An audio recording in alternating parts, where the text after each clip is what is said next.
가스펠 프로젝트 오늘 시간 시작하겠습니다. 일부 예수님 하나님의 아들 우리 암송 구절 있죠? 함께 외워보시겠습니다. 시작. 예수께서 세례를 받으시고 곧 물에서 올라오실 때 하늘이 열리고 하나님의 성령이 비둘기같이 내려 자기 위에 임하심을 보시더니 하늘로부터 소리가 있어 말씀하시되 이는 내 사랑하는 아들이요 내 기뻐하는 자라 하시니라. 아멘. 암송구절 오늘 주제에 해당되는 내용입니다. 제5과 하나님의 아들이 세례를 받으시다. 개신교에서 공식적으로 인정하는 예전이 두 가지가 있죠. 성찬과 침례입니다. 이 두 가지를 개신교에서 인정한다, 이 두 가지를 지킨다 하는 가장 중요한 이유가 있죠. 예수님께서 명령하셨다라는 거예요. 그래서 로마 카톨릭에서는 칠성례라고 해서 7가지의 성례가 있는데 개신교에서는 그 중에서 이 딱 두 가지만 인정을 하고 있다라는 거죠. 성찬은 잡히시기 전날 밤, 우리가 최후의 만찬이라고 보통 이야기하는 그날 제정을 하셨고, 그래서 너희가 이것을 기념하라 이렇게 말씀하셨죠. 그 다음에 침례는 마태복음 28장에 보시면 너희가 아버지와 아들과 성령의 이름으로 침례를 주어라 라고 이렇게 명령을 하셨어요. 그래서 이 두 가지 예수님의 명령으로서 우리 개신교는 그 두 가지를 예전으로 집행을 하고 있습니다. 교회가 확산되면서 침례의 역할이 있었죠. 침례는 교인이 되는 어떤 절차, 그러니까 입교 의식이 됐습니다. 그래서 구원받는 백성이라고 하면 침례를 꼭 받아야 된다. 그런 의미가 부여가 됐었어요. 그래서 내가 믿음을 고백했다 하더라도 침례 받지 않으면 구원 못 받는다. 이런 의식이 생겼었기 때문에 이제 반드시 천국 가려면 구원의 백성이라면 그리스도인이라면 이 침례를 받아야 된다. 그런 형식이 생기게 된 거죠. 그래서 침례를 못 받게 되는 상황이 있는 사람들에 대한 문제의식 때문에 세례라는 형식이 생겨나게 됩니다. 침례를 받지 못하게 되는 상황이라면 뭐가 있을까요?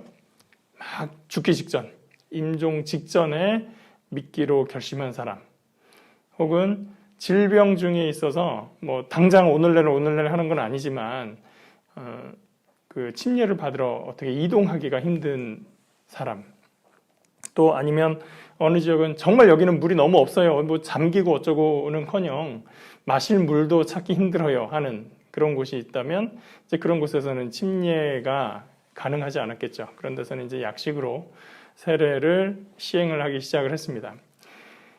이제 그러다 보니까 문제가 생겨요. 세례를 줬는데 세례하고 침례하고 효과가 똑같아. 그러면 굳이 불편하게 침례라고 이 번거로운 걸 해야 되나? 똑같은 효과라면 세례만 해도 되잖아. 그래서 세례가 이제 점차 교회에 자리를 잡게 되는 겁니다. 옛날 아주 처음 교회는 강의나 시내가나 뭐 이런 데 가서 침례를 했었겠지만 어느 정도 지나면 초기 교회의 유적지에도 보면 침례탕을 만드는 경우들이 있어요. 그래서 그 침례탕이 이제 이쪽으로 들어가서 이쪽으로 나오고 가운데 동그랗게 파서 이렇게 탕이 있고 이런 경우들을 보게 되는데 그것들이 조금 더 원형에 가까운 좀 더 옛날 교회들이고 세례가 보편화되면서는 그 이후의 교회들은 침례탕이라는 게 없어지게 되죠. 교회 유적지들을 방문하실 때 이것도 보시면은 재밌는 포인트가 된다 말씀을 드릴 수 있을 것 같고요. 저는 이런 면에서는 조금 원칙주의가 있어서 원형대로 침례를 하는 우리 순복음교회가 더 마음에 듭니다. 우리 교회라 할지라도 부득이 침례하기 어려운 분들한테 강제로 해야 된다 이런 것까지는 아니에요. 그분들은 세례를 할 수 있지만 할 수 있는데 굳이 침례 안 하고 세례를 할 필요까지는 없지 않나 라는 생각을 해요.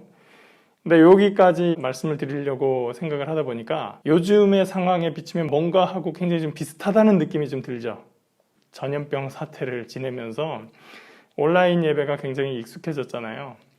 사실은 이게 예전 우리 여의도 다니셨던 분들은 다 익숙하시겠지만 본성전에 못 들어가면은 옆에 있는 다른 성전들 가서 TV로 예배 드리고 말았었는데 다른 교회들은 그거 엄청나게 비판했거든요. 그게 무슨 예배냐고. 근데 다른 교회들도 큰 교회들이 생기면서 그게 많이 확산되니까 이제 더 이상 그 소리가 안 나오더라고요. 자기들이 하게 되니까. 온라인 예배는 또 다른 것 같아요. 현장 예배가 효과가 같다면 굳이 현장에 가야 돼? 라는 생각을 은연중에 하게 되지 않을까라는 약간의 걱정 같은 게 있습니다. 그러면 본론으로 들어가겠습니다. 예수님의 침례받는 장면에 대한 이야기죠. 예수님께서 요한에게 침례받으시는 이 이야기는 우리가 가진 사복음서에 다 기록이 되어 있어요. 그만큼이나 초기 교회에서 이 예수님의 침례 그리고 교인들의 침례는 굉장히 중요한 의미가 있었다라는 걸 우리는 그것만 보더라도 알 수가 있습니다. 예수님께서 요한에게 찾아가셨죠. 우리가 보통 보는 성경의 세례 요한, 또 많은 교회에서 세례 요한이라고 하지만 우리는 침례를 행하는 교회고 실제로 요한이 행했던 것도 세례가 아니라 침례니까 저는 침례 요한이라고 부르겠습니다. 침례 요한에게 예수님께서 찾아가셨어요. 요한은 아시다시피 예수님의 친척이었어요. 누가복음에 보면 요한의 어머니 엘리사벳이 마리아의 친족이라고 이렇게 표시가 되죠. 친족, 어느 정도의 관계인지는 나오지 않아서 자매까지는 아닐 것 같은 느낌이고 그러면 이모나 고모쯤 될까? 아니면 사촌일까? 그렇게 생각을 할 수가 있어요.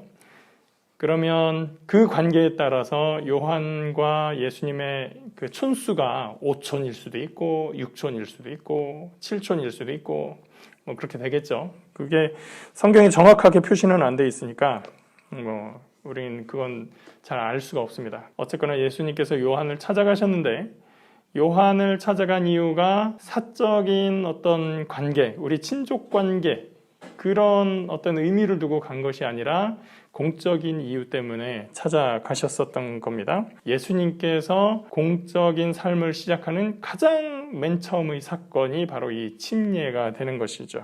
요한은 어떤 침례를 베풀었습니까? 회개를 위한 침례를 선포했었죠.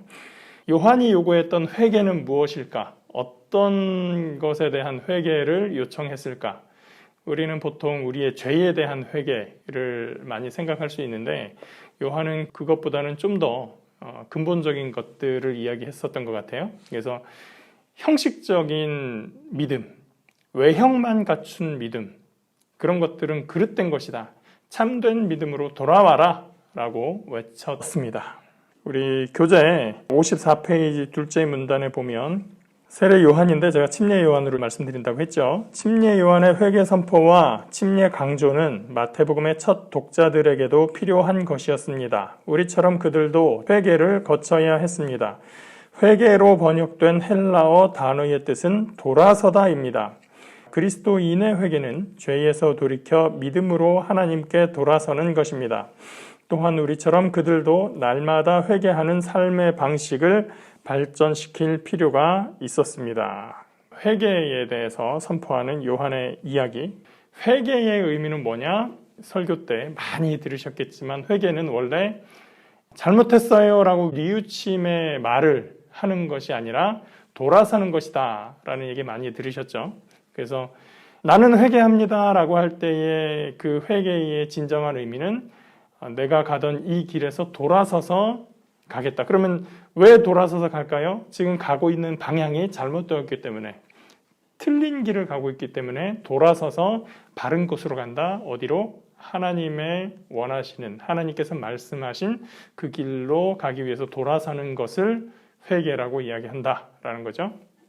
그래서 회개하라. 우리가 회개를 한다라고 하는 것은 내가 가는 그 방향에서 내가 가고 있는 그 길에서 돌아서는 것이다. 그 행위 하나, 행동 하나에 대해서 뉘우쳤어요 라고 하는 것으로 끝나는 것이 아니라 삶의 방향 자체가 바뀌어버린다 라는 것을 이 회개라는 단어에서는 반드시 좀 알아야 될 필요가 있습니다. 질문이 있어요. 세례를 받은 적이 있다면 그때의 기억을 떠올려 보세요. 어떤 장면과 감정이 떠오릅니까? 처음 세례를 받던 그때의 기억들이 아마 좀 다 다르실 텐데 좀 어릴 때 받았거나 아무것도 모르고 받았어요 할 때는 뭐 그냥 어리둥절했어요 하시는 분들도 있을 테고, 어떤 분들은 그 세례 받을 때, 침례 받을 때 그렇게 기쁠 수가 없었어요 라는 그런 감정이 있는 분들도 있고, 또 어떤 분들은 막 펑펑 우는 분들도 봤어요. 내가 정말 이제 그리스도인이 됐습니다 라는 그 고백 때문에 그게 감동이 되어서, 혹은 이제 내가 새로운 사람이 되었다라는 그 의미가 너무 감사해서 막 우시는 분도 본 적이 있고, 그래서 아마 우리 각자의 그 세례에 대한, 침례에 대한 기억들이 있을 겁니다. 그때 뭐가 뭔지 잘 모르고 했어요 라고 하는 분들은 다시 한번 그것이 무슨 의미인가 오늘 공부하시면서 조금 더 생각해 보시면 좋겠습니다. 첫 번째로 바로 진행을 해볼게요. 침례 요한이 예수님의 길을 예비합니다. 마태복음 3장 1절부터 6절 말씀입니다. 그때에 침례 요한이 이르러 유대 광야에서 전파하여 말하되 회개하라 천국이 가까이 왔느니라 하였으니 그는 선지자 이사야를 통하여 말씀하신 자라. 일러스되 광야에 외치는 자의 소리가 있어 이르되 너희는 주의 길을 준비하라 그가 오실 길을 곧게 하라 하였느니라. 이 요한은 낙타털 옷을 입고 허리에 가죽띠를 띠고 음식은 메뚜기와 석청이었더라. 이때에 예루살렘과 온 유대와 요단강 사방에서 다 그에게 나아와 자기들의 죄를 자복하고 요단강에서 그에게 침례를 받더니, 그 다음 부분 조금만 보면 3절을 보면 침례 요한의 사역이 이사야 40장 3절 말씀으로 묘사되어 있음을 알 수 있습니다. 그는 광야에서 너희는 주의 길을 준비하라 라고 외치는 사람이었습니다. 그래서 이 요한이 성경에서 예언되었었던 그 역할을 감당한 사람이다 라는 얘기를 해주고 있죠. 요한이 회개를 선포합니다. 유다의 여러 지방에서부터 요한에게 침례를 받기 위해서 찾아오게 됩니다. 요한이라는 사람이 이런 얘기를 한대, 그리고 그 의미로서 침례를 준대 라는 이야기, 요한에 대한 소문이 유대 전역에, 심지어 갈릴리 지역까지 소문이 퍼지게 됩니다. 그들에게 분명히 뭔가 우리 세대에는 문제가 있다라는 그런 인식이 있었을 것 같아요. 몰랐었던 것들을 깨닫게 됐겠죠. 우리가 이렇게 된 것은 잘못된 어떤 문제가 있는 거래. 우리 한번 가서 요한의 얘기 들어볼래? 마치 초기 한국교회 시절에 들어보셨을 것 같은데 1907년에 대부흥이라는 게 있습니다. 한국의 대부흥. 그것도 시작은 어떤 집회에서 회개로부터 시작을 한 거죠. 1906년에 원산 집회라고 얘기를 하는데, 거기에서의 회개가 다른 사람의 회개를 불러일으키고 또 한 사람이 나와서 회개하고 그러면서 전체 교회가 회개하고, 그것이 한국 백성들에게 회개를 일구어냈었던 그런 역사적인 상황이 있습니다. 그래서 우리는 좀 실감이 안 나지만 지금 공산 국가의 수도가 되어 있는 그 평양인데, 그곳이 동양의 예루살렘이다라는 이름을 가졌을 정도라고 하니까, 그리고 평양 신학교 굉장히 유명했었다고 하죠. 평양 신학교 출신의 많은 훌륭한 목사님들, 신학자들도 많이 배출이 됐었고, 그런 역사가 있습니다. 회개가 어쩌면 교회의 가장 맨 처음 출발점에 있다라고 볼 수 있게 되는 거죠. 질문이 있는데요. 주님의 말씀을 받아들이는 데 있어 회개는 우리를 어떻게 준비시킵니까? 회개를 시작으로 우리가 주님의 말씀을 받아들일 수 있는 그 준비가 되는 것이 아니겠나, 저는 그렇게 보고 있습니다. 그 다음에 56페이지 질문 아래, 그러니까 56페이지 밑에서 두 번째 문단 제가 조금 읽겠습니다. 침례 요한의 선포에 사람들이 동요했습니다. 예루살렘과 유대 온 지역에서 사람들이 몰려왔습니다. 안드레는 세례 요한의 제자 중 한 명이었습니다. 이것으로 침례 요한의 영향력이 북쪽 갈릴리 지역에까지 미쳤음을 알 수 있습니다. 우리 시대에도 주님의 길은 여전히 예비되고 있습니다. 성령님이 죄를 깨닫게 하시고 회개로 이끄심으로써 우리 마음을 부드럽게 하십니다. 저도 활자가 있으니까 자꾸 세례, 침례 왔다 갔다 하는데 이해해 주실 줄 믿고요. 그 문단 마지막 부분 제가 조금 더 읽어볼게요. 죄를 깨끗하게 하고 실패를 용서받으며 하나님을 향한 헌신을 회복하기 위해 침례를 받습니다. 예, 침례를 어떤 의미에서 받게 되는가? 질문. 그리스도인이 하나님께 자기 죄를 고백하는 것이 합당한 이유는 무엇입니까? 그 다음 질문이요. 회개는 어떤 결과를 가져옵니까? 회개는 어떤 결과를 가져올까요? 우리 김세준 목사님 한번 말씀해 주세요. 회개는 어떤 결과를 가져올까요? 자유하게 해준다. 자유하게 해준다. 회개를 하면 자유하게 된다. 그렇죠? 편안한 표정. 예. 회개를 하면 편안하게 돼요. 제가 여담인데 죄책감도 있어요.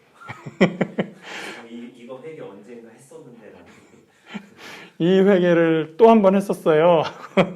회개할 때마다 전에 했었던 같은 회개인데 하고서 죄책감을 느낀다는 공감할 수 있는 얘기입니다. 예.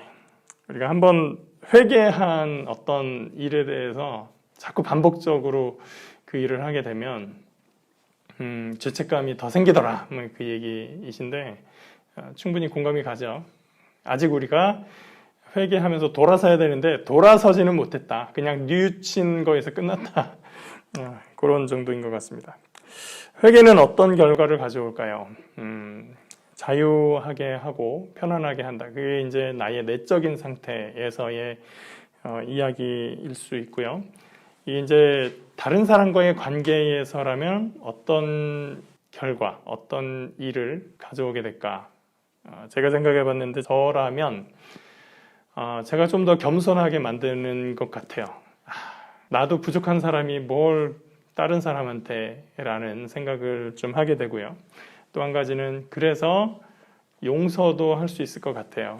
나는 회개할 것도 없다 라고 생각을 하면 다른 사람을 용서할 이유가 없죠. 어떻게 사람이 그래 라는 걸로 그냥 끝나버릴 텐데 그래 사람이 다 실수가 있지 뭐 그렇게 생각을 할 수가 있는 거죠. 그런 것을 통해서 다른 사람을 포용하고 이해하고 그 시작에 회개가 있을 수 있다. 예, 두 번째, 침례 요한이 회개를 선포하고 침례를 베풉니다. 마태복음 3장 7절에서 12절 말씀.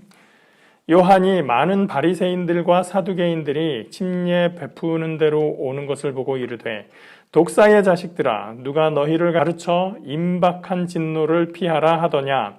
그러므로 회개에 합당한 열매를 맺고 속으로 아브라함이 우리 조상이라고 생각하지 말라. 내가 너희에게 이르노니 하나님이 능히 이 돌들로도 아브라함의 자손이 되게 하시리라.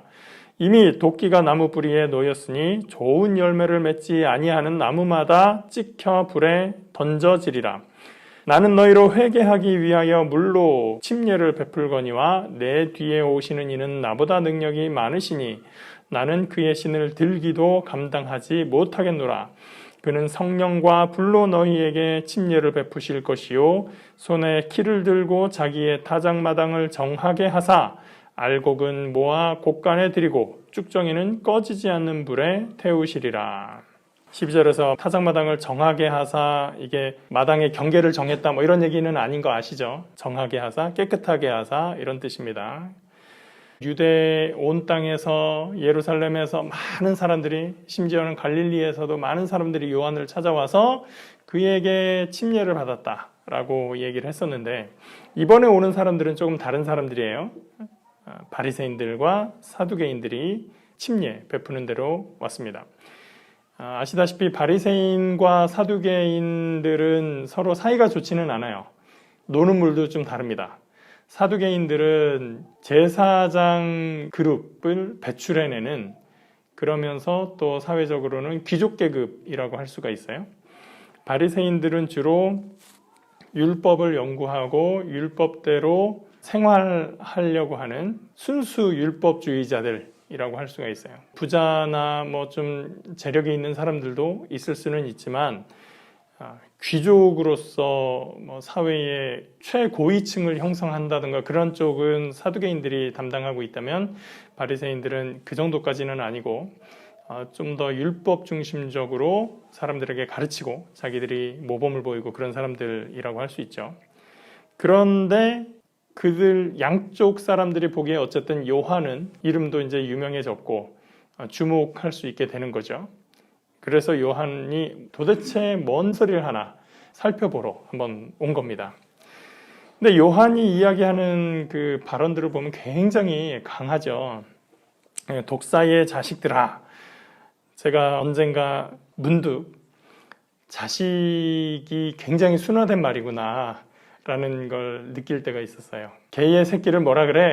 그러면은 강아지 이렇게 해야 되는데 다른 표현으로도 부르잖아요.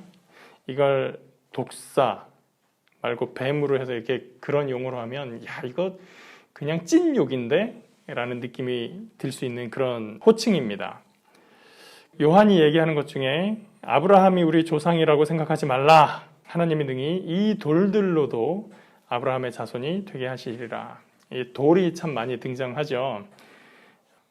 저 사람들 좀 조용히 하게 하시오. 그랬을 때 예수님이 이 사람들이 조용하면 돌들이라도 외칠 것이다 라고 말씀도 하셨고, 베드로도 심지어 돌이라는 이름을 주셨고, 돌 아무것도 아닌 것 같고 의미 없는 것 같고 하는 것이라도 차라리 하나님께서 그걸로 아브라함의 자손이 되게 하실 수 있다. 그러니까 너희가 혈통을 강조하고 우리는 율법을 잘 지키니까 라고 하는 거, 그 중심에 뭐가 있는지가 더 중요하지 그 형식이나 내가 외적으로 뭔가를 많이 잘 지킨다거나 하는 것이 중요하지 않다라는 얘기를 요한이 하고 있습니다. 그들의 신앙 형태의 문제, 신앙의 중심의 문제를 이야기하는 거죠. 형태라기보다는 그런 이야기를 요한이 선포하고 있었던 겁니다. 58페이지 두 번째 문단에 있는 내용 제가 조금 또 읽겠습니다. 9절에서 침례 요한은 아브라함의 자손이라고 자랑하는 종교 지도자들을 매섭게 공격했습니다. 훗날 예수님도 그와 똑같이 하셨습니다. 조금 지나서 종교 지도자들이 회개하지 않는다면 그들에게도 심판이 내려질 것입니다. 11절에서 침례 요한의 메시지는 결국 미래로 향하고 예수님께로 향했습니다. 그는 물로 베푸는 자신의 침례와 장차 성령과 불로 베푸실 예수님의 침례를 비교했습니다. 침례 요한의 메시지에는 키, 타작마당, 알곡, 불 등 구약의 이미지가 가득합니다. 이렇게 설명하고 있고요. 질문입니다. 침례 요한이 종교 지도자들에게 유난히 가혹하게 말했던 이유는 무엇입니까? 무엇일까요? 그들에게 책임이 있기 때문이죠. 예수님도 똑같은 입장을 가지고 계셨어요. 종교 지도자들에게, 바리새인들, 사두개인들에게 같은 의미의 요구들을 하셨죠. 더 가혹하게 말씀하셨어요. 그들이 회개하고 그들이 바로 인도해야 되기 때문에 그렇죠. 58페이지 마지막 부분 제가 또 읽겠습니다.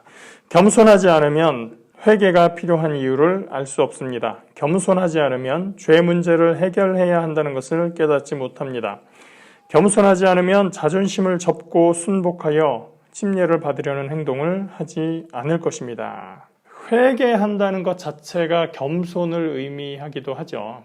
어떤 사람들은 회개하라고 하면 화내요. 내가 무슨 죄가 있다고, 뭘 잘못했는데 내가 회개를 해야 돼 라고 얘기를 하죠. 겸손해야 회개도 할 수 있다. 그리고 침례도 받을 수 있습니다. 그 다음 부분 본문에서 얘기하는 내용이 조금 재미있다는 생각을 했는데요. 물로 침례를 받을 때 육체가 물에 젖는 것을 실감하고 회중 앞에서 물에 젖음으로써 창피함을 느낍니다. 그걸 창피하다고 얘기할 수도 있구나. 사실 틀린 말은 아닐 수도 있겠다. 그죠? 사람들 앞에서 물 속에 잠겨서 이렇게 딱 나오자마자 보면 이제 물이 옷이 젖어서 이렇게 몸에 착 달라붙고 그게 굉장히 보여주기에 불편한 상황일 수 있겠죠. 그래서 요즘은 이제 우리가 침례복 같은 거를 따로 마련해서 좀 가려주려고 하는데, 예수님 당시였었으면 더더욱 그런 어떤 조치가 없었을 거예요. 있는 그대로를 드러내는 그런 느낌일 테니까 이 말도 좀 맞을 수도 있겠다. 어떤 면에서는 창피함. 그 형식적인 부분에서도 침례받는 게 꺼려질 수도 있었겠구나 라는 생각도 이 문장을 보고서 한번 해봤습니다. 그리고 물로 침례를 받은 후 기쁨을 느낍니다. 이 모든 느낌은 우리가 예수님의 첫 제자들과 공유할 수 있는 동일한 느낌들입니다. 옆에 핵심 교리라고 있죠. 세례, 침례인데 침례는 그리스도의 죽음과 장사됨과 부활을 믿는 믿음을 상징하는 순종의 행위입니다. 그럼으로써 신자도 예수 그리스도 안에서 죄에 관해 죽고 옛사람을 장사 지내며 새로운 삶을 살도록 부활하는 것을 의미합니다. 또한 죽은 자들이 마지막 날에 부활할 것을 믿는다는 믿음의 고백이기도 합니다. 침례는 교회의 정식 구성원으로서 성만찬에 참여할 특권을 누리기 위한 전제 조건입니다. 어떤 교회들은 성찬을 할 수 있는 자격이 침례 교인인 경우들이 많이 있죠. 여의도 순복음교회를 비판하던 것 중에 하나가 또 그 포인트도 있었어요. 거기서는 침례 교인입니까? 이거 묻고서 하지 않고 그냥 분병 분잔을 다 거기 참석한 모든 분들한테 다 해버리잖아요. 그러면 난 침례 안 받았는데 먹어도 돼요 어째요? 뭐 이런 거 안 하고 그냥 다 먹을 수 있고 마실 수 있고 이렇게 되어 있어서 이거 무슨 그런 교회가 어딨냐 하면서 막 하는데 사실 아주 초기에는 물론 12제자도 다 침례는 받았겠지만 받았을 거라고 우리가 가정할 수는 있지만 침례를 받았으니 내 떡과 내 잔을 마실 자격이 너희는 생겨서 내가 주는 거야 그런 개념은 없었다라고 저는 생각을 합니다. 그리고 요즘은 그 침례 교인이냐 아니냐에 대한 부분에 대해서도 많은 여러 가지 그 다른 근거들을 이야기하시는 분들이 있어요. 그래서 우리 교회도 따로 그 침례 교인 여부를 묻거나 하지는 않는데 저는 가능하다라고 생각합니다. 예, 성찬 얘기를 중심으로 하려고 하는 게 아니라 그 앞에 있는 내용이 더 중요한 건데 예, 그렇습니다. 질문입니다. 침례는 그리스도를 통한 구원의 길을 어떻게 제시합니까? 그리스도를 통한 구원의 길을 어떻게 제시하나요? 김광국 목사님. 예수님이 죽으신 것처럼 우리도 이제 물속에 들어가서 잠기면서 옛사람은 죽고 새 사람으로 거듭나게 된다는 그 의미를 담고 있는 것 같고, 그러니 또 아까 말씀하신 것처럼 이제 구원받은 사람들 공동체 교회 안에 정식으로 내가 이제 신앙 고백과 같이 들어온다라고 하는 그러니까 그 안에 우리 안에 들어오는 또 구원받은 백성으로서 포함되게 된다는 그런 식의 의미로서 구원의 길을 하게 되는 것 같아요. 예수님께서 십자가에서 죽고 부활하셨던 것처럼 우리가 물속에 잠김으로써 잠기면 이제 숨이 멎잖아요. 숨을 쉴 수가 없죠. 우리의 죽음을 의미하는 것이고 거기서 다시 나옴으로써 주님과 함께 부활함을 우리가 그 모습을 따라가게 되는 것이고 그리고 실제로도 아주 초기 교회 시대에 교회가 핍박받고 박해당하던 시대에 내가 침례를 받겠습니다라고 결심하고 사람들 앞에서 침례를 받았다 라고 하는 사실은 당장 내가 육체적인 죽임을 당할 수도 있는 그 엄청난 결단이었었던 거죠. 그러니까 단순하게 내가 입교한다, 교인이 된다라는 것이 아니라 내 목숨을 내어놓고 교인이 되겠습니다라고 선언하는 사건이었었기 때문에 그 침례 받았다고 그때부터 구원받는다고 하면 그거 웃기지 않아? 그것보다 훨씬 더 깊은 신앙의 고백이다라는 것을 알 필요가 있습니다. 그래서 그런 입교의 의식의 차원에서 두 가지의 의미에서 이제 구원의 길을 말씀을 해주셨어요. 침례와 겸손은 어떤 관계가 있습니까? 는 아까 다 말씀드린 것 같아요. 세 번째로 넘어갑니다. 하나님의 아들이 침례를 통해 자기 백성과 같아지셨습니다. 마태복음 3장 13절부터 17절까지 말씀. 이때에 예수께서 갈릴리로부터 요단강에 이르러 요한에게 침례를 받으려 하시니 요한이 말려 이르되 내가 당신에게서 침례를 받아야 할 터인데 당신이 내게로 오시나이까? 예수께서 대답하여 이르시되 이제 허락하라. 우리가 이와 같이 하여 모든 의를 이루는 것이 합당하니라 하시니 이에 요한이 허락하는지라. 예수께서 침례를 받으시고 곧 물에서 올라오실새 하늘이 열리고 하나님의 성령이 비둘기같이 내려 자기 위에 임하심을 보시더니 하늘로부터 소리가 있어 말씀하시되 이는 내 사랑하는 아들이요 내 기뻐하는 자라 하시니라. 네, 그 아래에 있는 본문 조금 더 읽겠습니다. 침례 요한은 자신에게서 침례를 받으려 하시는 예수님을 말렸습니다. 자신이 예수님에 비해 얼마나 작은 존재인지를 말해왔던 그였기에 오히려 예수님이 자신에게 침례를 베푸셔야 마땅하다고 생각했습니다.